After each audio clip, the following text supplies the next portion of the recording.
예수님을 만난 이후에 사울의 삶은 마치 전도에 미친 사람처럼 보였을 겁니다.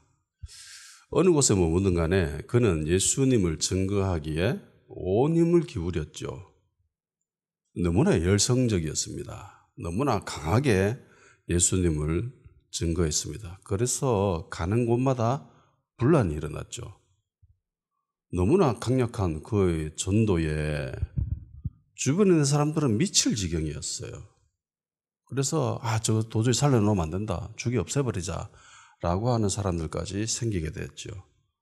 그래서 결국은 다메섹에서 도망쳤습니다. 그리고 사울이 택한 행선지는 예루살렘입니다. 사울이 왜 예루살렘을 가려고 했는지 성경에 기록하고 있지요. 26절입니다. 사울이 예루살렘에 가서 제자들을 사귀고자 하나. 사울은 예루살렘에 가서 예수님의 제자들을 사귀려고 갔어요. 전도하러 간 게 아니죠. 이때까지는 전도에 미쳐가지고 막 돌아다녔는데 지금은 아닙니다. 지금 전도하러 간 게 아니에요. 그리고 제자들한테 배우러 간 것도 아닙니다. 예수님이 살아생전에 어떤 말씀하셨는지 나한테 좀 이야기해 줄래? 라고 예수님의 살아생전 말씀이 궁금해서 찾아간 것도 아니었습니다. 사울이 가지고 있었던 모든 하나님의 말씀, 주님에 대한 지식은 계시로만 왔다고 본인 스스로 이야기하고 있죠. 자신의 전도와 주님의 말씀에 대한 그런 신학적인 지식, 공부를 하기 위해서 제자들을 만나러 간 게 아니었습니다. 사귀기 위해서, 교제하기 위해서 그곳을 갔죠. 예루살렘에는 주님의 제자들도 있었지만은 그곳은 자신이 3년 전에 그리스도인들을 심하게 핍박했던 중심지죠. 핍박의 중심지입니다. 유대인들의 핍박을 피해서 다메섹에서 도망친 사울입니다.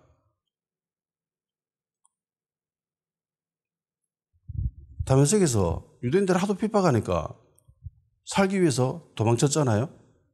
그런데 그 핍박이 더 심한 예루살렘에 갑니다. 왜요? 제자들과 사귀기 위해서. 단지 핍박이 두려워서 다메섹을 도망쳤다면 예루살렘으로 가면 안 돼요. 그죠? 근데 다메섹보다 더 핍박의 정도가 심한 예루살렘으로 갔다. 간 이유는 제자들과 교제하기 위해서, 사귀기 위해서. 그러면 사울이 이런 위험을 무릅쓰고 예루살렘에 가서 제자들과 사귀는 것은 그만한 가치가 있다는 거죠. 그죠? 그만한 가치가 있다는 겁니다. 사울이 생각하건대 예루살렘에 가서 곤란한 경우에 처한다 할지라도 충분히 가치가 있다 라고 생각한 겁니다. 사울은 예루살렘에서 무엇을 기도하면서 발걸음을 옮겼습니다. 자기에게 뭔가 채워질 것을 기도하면서 그쪽으로 갔는 거예요. 솔직히 사울은 자신에게 무엇이 부족한지도 잘 몰랐을 수도 있습니다. 성도 간의 교제, 제자들과 사귐, 이 어울리고 싶어서 예루살렘에 갔죠. 성도 간의 교제, 사귐에는 엄청난 위로와 힘이 있습니다. 사랑이 있어요. 기독교는 절대로 혼자서 신앙생활을 하는 게 아니죠. 불교는 혼자서 신앙생활을 합니다. 절에 처박혀가지고 하고, 굴에 처박혀서 몇십 년 동안 도 닦고 세상과 단절된 채 그래 살았다고 하고, 그래 가능해요. 그런데 기독교가 만일에 예수 믿는 사람이 그렇다라고 한다면은 그 사람은 뭔가 잘못 알고 있죠. 만일에 그런 모습을 보고 그리스도인들 중에 어떤 일부의 사람들이 저 사람 대단한 사람이다라고 이야기를 한다면은 그 사람의 가치관은 기독교적인 가치관이 아니라 동양적인 가치관에 사로잡혀 있는 사람입니다. 동양적인 가치관에서는 그래 구레 처박혀 가지고 세상과 단절한 채 몇십 년 동안 몇 년 동안 그래 도 닦는 거 그거 대단한 것처럼 보죠. 그런데 기독교는 그렇지 않죠. 성경은 그렇지 않습니다. 기독교는 도 닦는 종교가 아니죠. 세상과 단절된 종교가 아닙니다. 그래서 수도원 생활하는 것은 엄밀하게 보면은 좋지 않는 태도죠. 예. 그래서 개신교에서는 수도원이 거의 없죠. 예. 대부분 가톨릭 혹은 가톨릭의 모습을 많이 띈 성공회 이쪽에서 수도원 생활을 하지 개신교에서는 수도원 생활을 안 합니다. 세상과 벗하면서 같이 함께 그렇게 살아가는 거지 혼자서 그렇게 신앙생활을 하는 것은 아니기 때문에 그렇죠. 진정한 기독교는 세상 속에서 성도 간의 교제 가운데 이루어지는 겁니다. 사도신경에 보면은 이 부분에 대해서 특별히 언급합니다. 성도 간의 교통, 교제에 대해서 언급하고 있잖아요. 그만큼 신앙생활을 하는 데 있어서 성도와의 교제, 교통, 사귐은 매우 중요하다는 것을 보여주는 거죠. 사도신경에 속한 만큼은 속했다는 것은 그만큼 중요하다는 겁니다. 사울은 예수님을 믿고 3년 동안 전도하고 제자들을 양육하는데 온 힘을 기울였습니다. 그리고 그 결과 자신을 위해서 목숨도 아끼지 않는 그런 대단한 수준의 제자들을 양성하게 됩니다. 그러나 제자들의 헌신의 강도가 강한 만큼 그를 대적하는 사람들도 많아졌고요. 그리고 그 대적의 힘도 굉장히 강력했습니다. 무조건 자를 죽여 없애버려야 되겠다라고 다짐하는 사람들이 생겼던 거죠. 이런 상황 가운데 사울은 또다시 전도의 길을 떠난 것이 아니라 제자들을 사귀기 위해서 예루살렘으로 갔습니다. 질문이 있을 수 있겠죠. 다메섹에는 그럼 그리스도인이 없는가? 다메섹에 있는 그리스도인들과 같이 교제하면 안 되는가? 왜 하필 예루살렘에 있는 제자들인가? 라는 질문이 생길 수 있습니다. 우선 첫째는요. 사람은 자신의 수준과 비슷한 사람들끼리 어울리게 되어 있습니다. 사울의 신앙이 수준이 높아서 그 수준 높은 사람들과 교제해야 된다라고 이렇게 어느 정도의 차별을 이야기하거나 계급을 이야기하는 그런 의미가 아니에요. 어른들이 아이들과 같이 어울려 놀 수 있죠. 어울려 같이 놀 수 있습니다. 근데 진정으로 아이와 교제가 있을 수는 없죠. 눈높이를 낮춰서 그렇게 어울리는 거예요.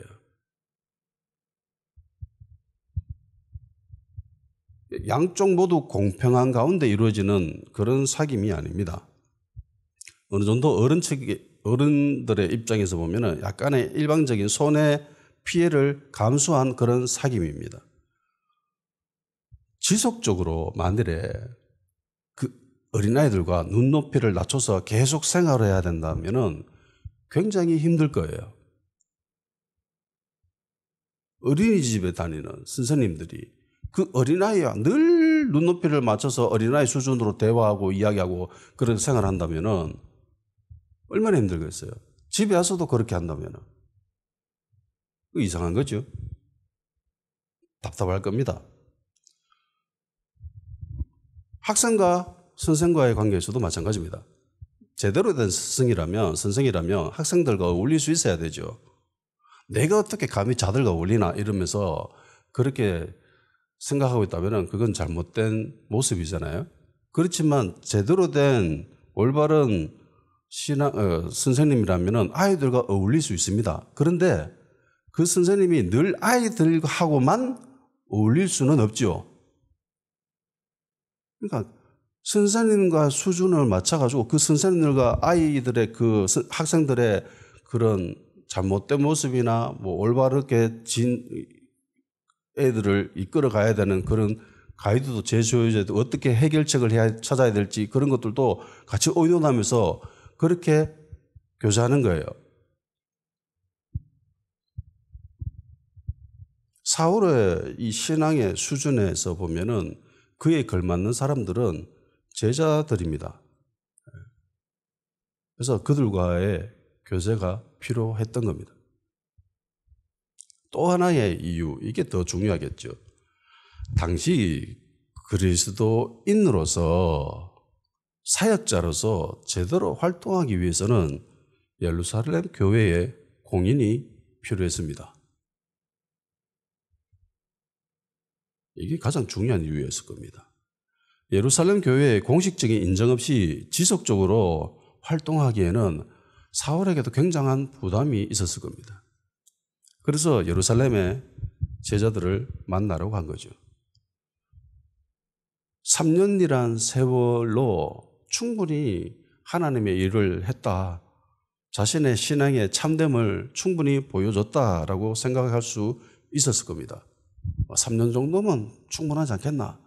예수님도 공생의 기간이 3년인데 나도 3년 동안 예수님을 증거했으니까 이제 예루살렘 교회에 가서 제자들을 만나고 공식적으로 인정받은 것이 옳지 않겠나라는 생각을 했을 수도 있습니다. 아무리 내가 3년 전에 핍박하고 그 앞잡이로서 그렇게 활동했다 하더라도 3년 정도 사역하고 전도하고 제자들을 훈련시키고 가르쳤으면은 어느 정도는 이해해 주지 않겠나, 받아들여 주지 않겠나라는 생각을 했을 겁니다. 그러나 택도 없죠. 네, 택도 없습니다. 3년의 시간이 지남에도 불구하고 예루살렘에 있었던 제자들은 사울을 받아들이지 않죠. 왜요? 사울이 남긴 이미지가 너무 강력했기 때문입니다. 3년 전에 그 충격이 아직까지 떠나지 않아요. 저 인간이 도대체 어떤 인간인데? 그러니까 이 정도면 트라우마죠. 예. 3년이 지났습니다. 아마도 사울이 어떻게 회심하고 다메섹에서 어떤 행동을 하고 아라비아에서 어떻게 살았는지 충분히 소문이 들렸을 겁니다. 자세히는 모르더라도 대충은 들렸을 거예요. 그럼에도 불구하고 의심의 눈초리를 거둘 수가 없었습니다. 도저히 그를 신뢰할 수가 없었어요. 저 믿을 수가 없다. 그가 제자가 되었다는 것을 믿으려 하지 않았습니다. 3년 전 사울이 얼마나 악랄하게 그리스도인들을 핍박하고 괴롭혔는지 충분히 보여주는 반증적인 내용이지 않나. 얼마나 독하게 굴었으면 3년이 지났음에도 불구하고 그리고 증거들이 있고 그 소문들이 들렸음에도 불구하고 안 받아주잖아요. 그러니까 정말 독하게 했다는 거예요. 다른 사람은 몰라도 사울은 아니다. 자는 믿을 수가 없다. 우리한테 어떤 일을 했는데. 그 충격에서 벗어날 수가 없어서 받아들일 수 없었습니다. 신뢰할 수가 없었습니다. 이런 모습을 통해서 알 수 있는 거는요. 진정한 사귐이 있으려면은 신뢰가 밑바탕이 돼야 된다는 거예요. 지금 사울이 지금 예루살렘에 제자들을 만나러 간 이유가 사귀기 위해서죠. 그런데 제자들은 어떤 행동을 취합니까? 어떤 마음이에요? 신뢰할 수 없다. 고로 너와 사귈 수 없다라는 거예요. 그러니까 신뢰가 형성이 되어야 교제가 일어나는 겁니다. 어떤 사람들이 묻습니다. 도대체 어떤 사람과 친구하면 좋을까요? 뭐 성격 좋은 사람, 능력 있는 사람, 돈 많은 사람, 뭐 나와 코드가 맞는 사람, 나와 입맛이 맞는 사람, 나 웃음 코드가 맞는 사람, 뭐 웃기는 사람, 어떤 사람과 친구를 해야 됩니까? 친구의 기준은요, 신뢰입니다. 신뢰할 수 있는 사람과 친구해야 됩니다. 그리고 신뢰는요, 단기간에 절대로 형성되지 않습니다. 오만 경우의 수를 거쳐야 이 사람 믿을 만하다, 신뢰할 만하다. 그러니까 반드시 시련의 구덩텅이를 지나가 봐야 알 수 있어요. 아골 골짝 같은 그런 곳을 지나가 봐야, 같이 함께 가봐야 이 사람 신뢰할 만하네 라는 것을 알 수 있다는 거예요. 그래서 함부로 사람을 믿어서는 안 됩니다. 요셉을 한번 보세요. 애굽에 총리로 있었습니다. 근데 어느 날 자기 형들이 거짓골로 해가지고 먹을 걸 구하러 왔어요.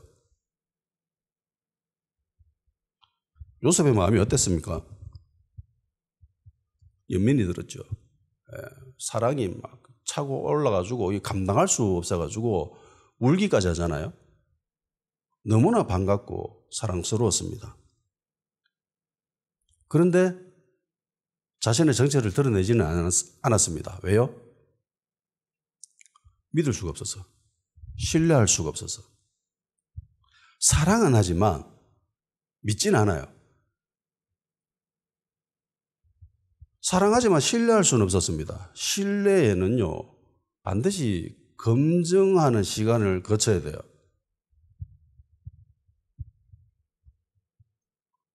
요셉이 검증의 시간을 거치잖아요.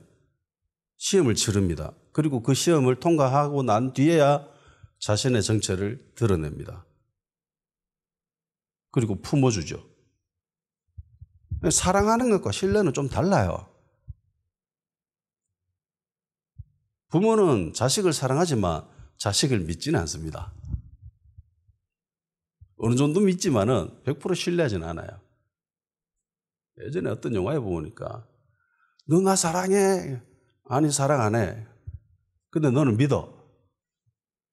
사랑하지는 않지만 너를 믿어. 라고 하는 도둑들인가? 그 영화에 나왔던 것 같은데 전지현이 김수현을 향해서 김수현이가 전지현을 사랑하고 있거든요. 그래서 뭐 너 나 사랑하냐? 아, 사랑하지 않아. 대신에 너를 믿어. 자신의 생명줄을 내어주면서도 그렇게 믿으면서도 사랑하지는 않는다라고 이야기를 하더라고요. 그 대사가 되게 기억이 남았어요. 믿음과 소망과 사랑 중에 그 중에 제일은 사랑이죠. 사랑이 제일 강력합니다. 사랑은요, 신뢰하지 않아도 가능합니다. 그래서 사랑이 대단한 거예요. 뭐 TV나 유튜브나 이런 데 보면은 한때 정말 잘 나갔던 사람들, 그런 사람들, 성공했던 사람들, 돈 많은 사람들.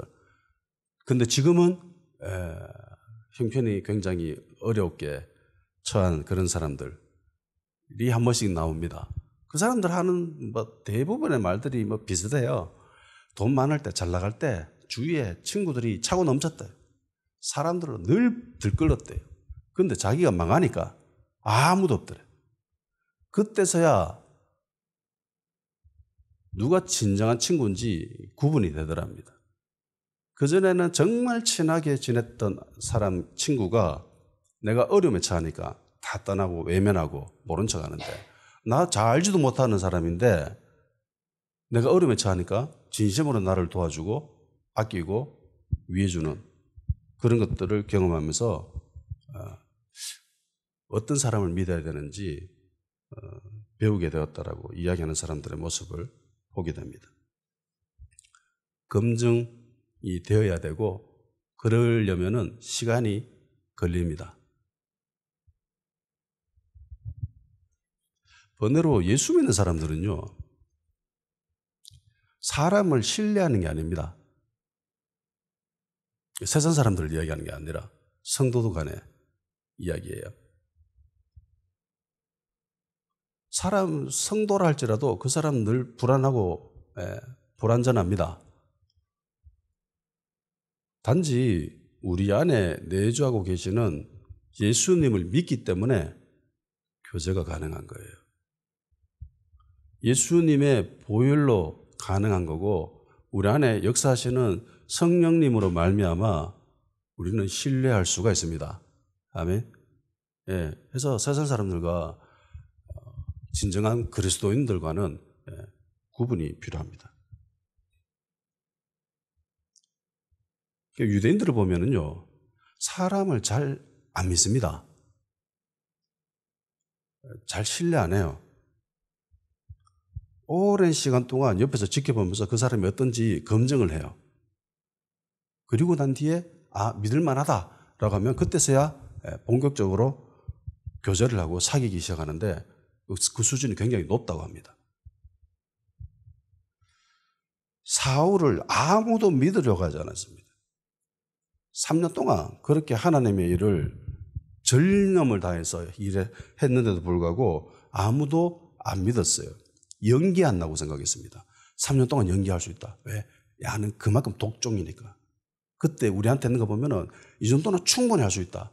우리를 잡기 위해서, 우두머리를 잡기 위해서 3년 동안 얘는 연기한 거다. 그런 생각한 거예요. 얼마나 독하게 했으면. 그래서 무서워했습니다. 두려워했습니다.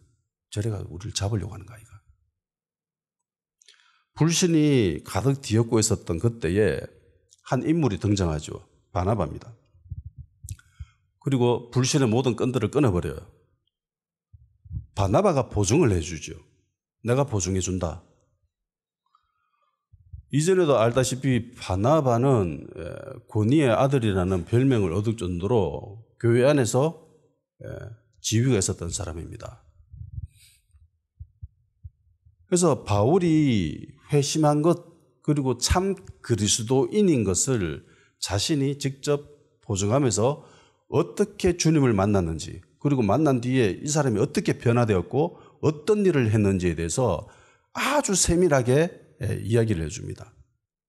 자세하게. 그래서 불신의 벽을 깨부수기 위해서 바나바는 마치 자신의 일처럼 사울을 대변해 줬습니다. 그리고 보증을 해줬죠. 아마 바나바의 도움이 없었다면 사울은 교회 구성원이 되는데 힘들었지 않았나 생각을 합니다. 바나바 입장에서 봤을 때에 사울을 도와줄 이유가 있나요? 특별히 도와줄 이유가 있습니까? 없죠. 바나바도 스데반 집사의 순교를 경험했습니다. 그리고 예루살렘에서 그리스도인들을 핍박할 때 사울이 어떻게 행동했는지 잘 알고 있습니다. 사울에게 잡힌 사람들도 많았습니다. 죽은 사람들도 있었습니다. 인간적인 감정으로 보면은 기분 나쁘죠? 근데 이 모든 것은 그냥 인간적인 기준일 뿐입니다.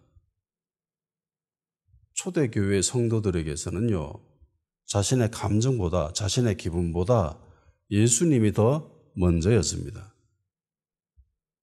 주님의 입장에서 보면은 사울은 굉장히 큰 일꾼이죠. 아주 큰 열매입니다. 나중에 바울 자신도 이런 것에 대해서 이야기해 줍니다. 빌립보서 1장 15절에서 18절까지입니다. 어떤 이들은 투기와 분쟁으로 어떤 이들은 착한 뜻으로 그리스도를 전파하나니 이들은 내가 복음을 변증하기 위하여 세우심을 받은 줄 알고 사랑을 하나 그들은 나의 매임에 괴로움을 다하게 할 줄로 생각하여 순수하지 못하게 다툼으로 그리스도를 전파하느니라. 그러면 무엇이냐? 거칠애로 하나 참으로 하나 무슨 방도로 하든지 전파되는 것은 그리스도니 이로써 나는 기뻐하고 또한 기뻐하리라. 두 그룹의 사람들이 전도를 하고 있습니다. 한 사람은 굉장히 선한 마음으로 착한 마음으로 그리스도를 전하고 있습니다. 또 한 무리들은요. 바울이 감옥에 갇혔다고? 이때다 이러면서 바울이 감옥에 갇힌 것에 대해서 그걸 더 괴롭게 하기 위해서 예수님을 전도하고 있습니다. 그런 마음으로 전도해요. 정말 못됐죠. 어떤 사람은 좋은 마음으로 예수님을 전하고 있는데 이 사람들은 바울을 싫어했던 사람인 것 같습니다. 굉장히 시기했던 사람인 것 같아요. 바울이 감옥에 갇힌 것을 보고 바울을 괴롭게 하기 위해서 예수님을 전도합니다. 아주 불순하잖아요, 동기가. 나쁜 마음으로, 시기하는 마음으로 예수님을 전도하고 있어요. 근데 바울이 뭐라고 합니까? 뭐 어떤데? 뭐 좋은 마음으로 하든지 나쁜 마음으로 하든지 전파되는 것은 그리스도니까 나는 기뻐. 자기 감정에 휩싸이는 사람이 아니었습니다. 자기 기분에 좌지우지되는 사람이 아니었어요. 뭐 어떤데? 예수님만 전하면 되지. 날 싫어하면 어떤데? 내가 감옥에 갇혀가지고 그 모습을 보고 기뻐해가지고 막 나를 괴롭히려고 예수님을 전하는 거. 그럼 뭐 어때? 예수님은 전거되면 되지. 인간적으로 봤을 때 기분 나쁠 수 있죠. 근데 바울은요, 예수님으로만 채워져 있습니다. 진짜 나는 죽고 내 안에 예수 그리스도가 사는 것이었습니다. 나를 미워하고 시기해도 예수님만 증거된다면 좋은 일인 거잖아. 자기 감정이 중요한 게 아니고 내 기분이 중요한 게 아니고 예수님만 중요했던 겁니다. 그리스도가 전부였던 사람이에요. 결국 바나바 역시 이런 마음으로 바울을 변호합니다. 그래서 바나바의 도움으로 결국은 제자들과 사귈 수 있게 됐습니다. 바나바의 도움으로 된 거죠. 사울은 힘들고 어려움이 있을 때 예루살렘을 찾아갔습니다. 그리고 제자들과 사귀기 시작했습니다. 바나바의 도움으로. 엄청난 위로와 힘을 얻었을 겁니다. 성도와의 교제는 그리스도인에게 엄청난 위로와 힘을 가져다 줍니다. 믿는 자의 교제는 신앙을 성숙시켜 줍니다. 단지 교회에서 예배드리고 가는 게 아니라 교회 안에서 성도 간의 사귐, 교제 이런 게 굉장히 중요하다는 거죠. 그런데 남아서 성도들 대부분 남아서 교회에 남아있는 사람들은 집사님이나 권사님들 이런 사람들이죠.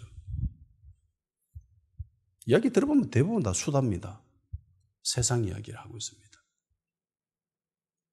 뭐 연예인 이야기하고 유행 이야기하고 자기 자식 이야기하고 자기 남편 흉보고 뭐 그런 이야기들이죠. 그건 사귐이라고 이야기할 수 없습니다. 성도 간의 교제는요, 예수님을 중심으로 예수님에 대해서 이야기를 하고 신앙에 대해서 이야기하고 그리고 기도하는 거예요. 내가 요즘 이렇게 힘들다. 이런 문제가 있다. 나를 위해서 기도해 주지 않겠니? 그리고 그들 위해서 기도해 주고 위로해 주고 권면하고 할 수 있다. 내가 기도해 줄게. 힘내보자. 이런 것이 교제고 사귐이죠. 그냥 단순히 모여가지고 수다 떨고 뭐 어떤 일이 있었는데 뭐 그런 게 아니고요. 그래서 어떤 교회 목사님은 예배 끝나면은 여 집사님들과 권사님을 쫓아보내죠. 교회에서. 교회에 있지 말고 나가라. 집에 가라. 그래서 맨날 그런 수다만 들고 있으니까. 예전 교회에 어떤 일이 있었냐면은 한 청년이 있었는데 갑자기 이 청년이 그 여 집사님들, 권사님들 모임에 화두로 등장을 했습니다. 총각이었는데 자매와 사귀지 못한 그런 자였는데 갑자기 사귄대요. 말이 열매를 낳더니만 결국은 애를 가졌대. 그 소문이 나한테까지 들려가지고 이게 도대체 무슨 소린가 싶어서 청년한테 가서 물어봤죠. 네 혹시 결혼한 적 있나? 네 애 있나? 물어봤습니다. 없대. 근데 여 집사님, 권사님도 모여가지고 그런 이야기를 하고 있는 거예요.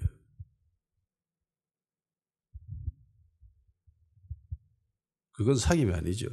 교제가 아닙니다. 그냥 수다입니다. 세상 사람들과 똑같은. 사울이 예루살렘을 방문한 주 목적이 제자들과의 사귐, 교제였죠. 어려움이 있었지만은 바나바의 도움으로 넘겼습니다. 그리고 원래 목적을 이루자 사울은 어김없이 또 전도하기 시작합니다. 뭐 집으로 개 못 준다고 사울은 예수님을 증거하는데 거의 뭐 미친 사람 같아요. 29절 또 예수의 이름으로 담대히 말하고 헬파 유대인들과 함께 말하며 변론하니 그 사람들이 죽이려고 힘쓰거늘 여기서도 또 죽이려고 합니다. 바울이 가는 곳은 늘 이런 분란이 일어나요. 바울은 핍박의 중심부에서 다시 그리스도를 증거합니다. 3년 전 스데반 집사가 죽었던 곳이죠. 순교당한 곳입니다. 여기서 예수님을 증거하다가 죽은 사람들도 있었고 감옥에 갇혀있는 사람들도 있었고 이 일을 앞장서서 한 사람이 자신이었죠. 그런데 지금 자신이 반대로 예수님을 막 증거하고 있습니다. 예수님이 하나님의 아들이다, 그리스도다 이러면서 막 전폐했습니다. 그런데 유대인 중에는요, 크게 두 그룹으로 나뉩니다. 헬라파 유대인과 히브리파 유대인들이죠. 앞쪽에 구제에 봐도 나오잖아요. 헬라파 유대인들이 매일 구제에서 빠졌다. 그러니까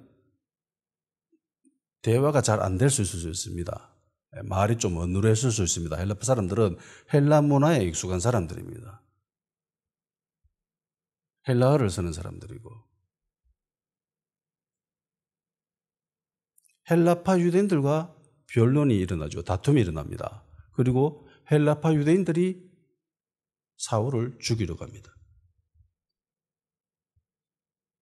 3년 전 스데반 집사와 변론에서 졌던 사람들입니다. 3년 전에 스데반 집사와 변론이 일어났던 사람들도 이 사람들입니다. 헬라파 유대인들.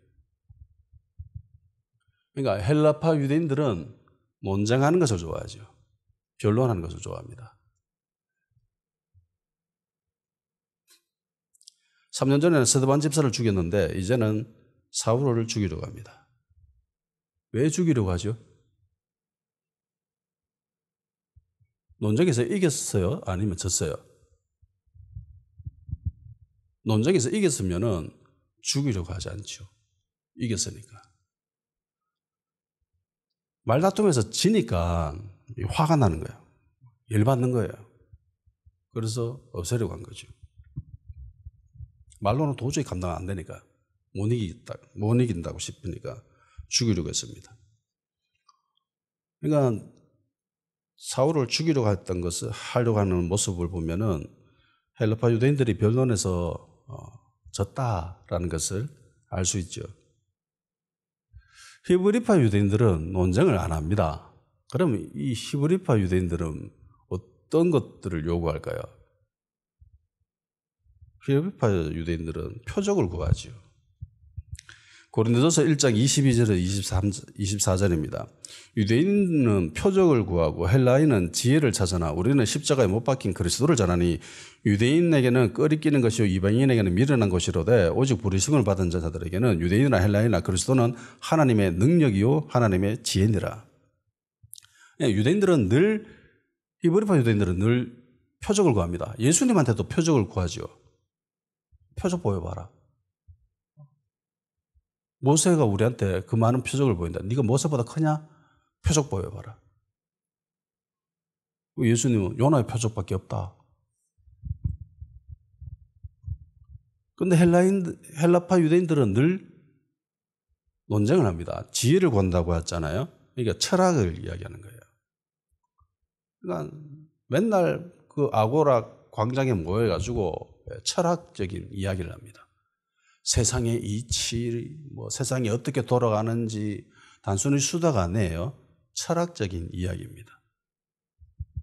굉장히 수준이 높아요. 지금 플라톤이나 아리스토텔레스 철학을 봐도 굉장히 수준이 높아요.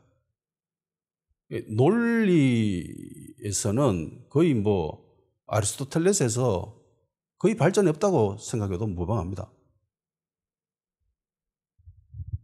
그만큼 이 헬라인들이 세워놓은 이 사고의 체계는 대단한 것입니다. 서양 철학은 고대 그리스 철학의 각주에 불과하다, 플라톤 철학의 각주에 불과하다라고 이야기할 만큼 이들의 사고는 굉장히 수준이 높고 뛰어났습니다. 그래서 이런 식으로 헬라파 유대인이기 때문에 헬라적 사고에 익숙해요.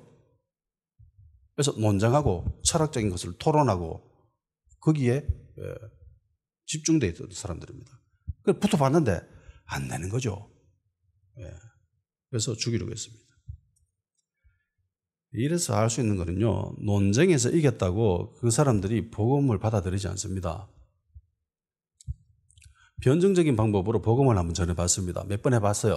안 돼요. 이기거든요. 말로서는 그들을 충분히 그들의 논리나 그들의 주장을 꺾을 수 있습니다. 성경적인 것으로 통해서. 그런데 그 방법으로 그들이 복음을 받아들이지는 않습니다. 절대로 안 믿어요. 한번 해보세요. 오히려 그들의 전투력만 높입니다. 기분만 상해요. 사람은 논쟁으로 변화되는 것이 아니에요. 복음은 이성적이거나 합리적인 것이 아닙니다. 복음은 오직 믿음으로 말미암는 거죠. 믿어야 이게 가능한 거예요.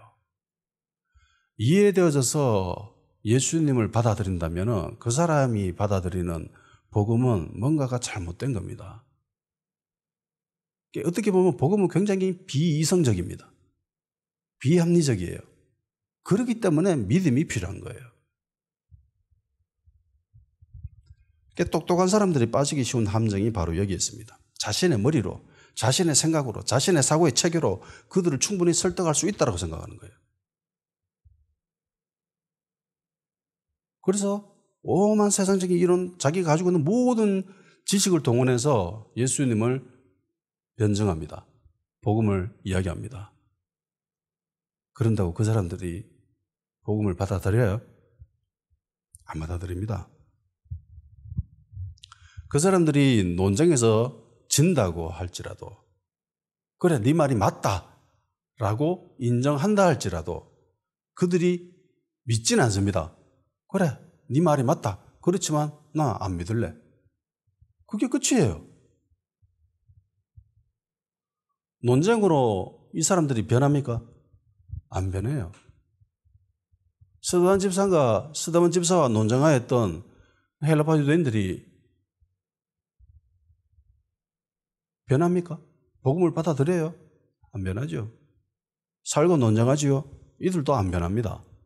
나중에 바울이 헬라 문화의 중심지 아테네에 가지요. 아테네에 가서 복음을 전합니다. 근데 이방 신상이 많은 것을 보고 막 불이 올라오죠. 붕괴해가지고 막 거기서 또 논쟁하기 시작합니다. 그래서 거기에 있던 사람, 이 말쟁이가 무슨 말을 하나? 이러면서 한번 들어보자! 이러면서 막 사람들 모여가지고 막 들어보고 그렇게 합니다. 바울이 가는 곳마다 교회를 세웠습니다. 바울이 가는 곳마다 교회를 세웠어요. 그런데 유일하게 교회가 세워지지 않은 도시가 있습니다. 그것이 아테네예요. 아테네에서는 교회가 세워지지 않습니다. 아테네 교회 들어봤습니까? 아덴 교회, 성경에서는 아덴이라고 되어 있지만 없어요. 뭐 데살로니가, 뭐 고린도, 뭐 에베소 가는 곳마다 교회가 세워졌지만은 아테네에 바울이 머물고 거기서 예수님을 증거했음에도 불구하고 거기서는 교회는 세워지지 않습니다. 단지 몇몇만 믿었을 뿐입니다. 왜요? 논쟁했기 때문이에요. 복음은 그런 식으로 되어지는 것이 아닙니다. 복음은 믿음이 필요한 겁니다. 무식하다 할지라도. 헬라인은 지혜를 구하고 유대는 표적을 구하지만 우리는 무식하고 어리석은 십자가, 피 묻은 십자가를 전하는 것. 그게 복음이에요.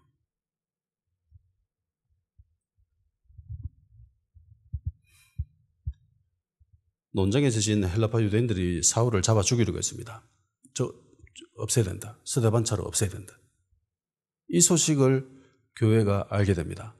그리고 바울을 가이사랴로 데리고 갑니다.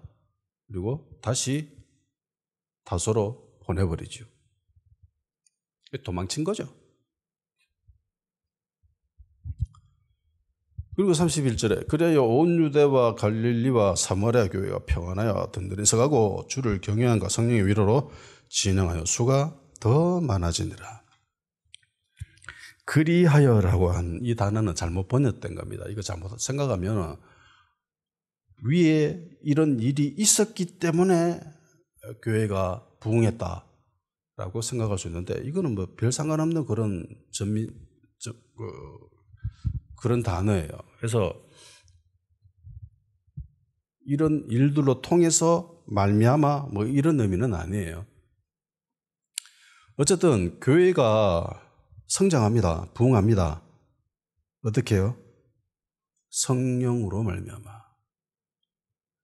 논쟁으로 되어지는 것이 아니고 인간의 힘이 아니라 인간의 능력이 아니라 성령의 역사로 말미암아 교회가 성장하는 것이고 교회가 부흥하는 겁니다.